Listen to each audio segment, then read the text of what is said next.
Alam mo bang muntik ka nang sumuko ang puso ko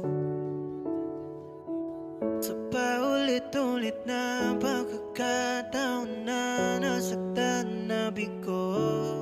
Mukhang delikado na naman ako. Bakit ba kinikilig na naman ako? Pero ngayon ay parang kakaiba. Pag nakatingin sa iyong mata, ang mundo ay kalma.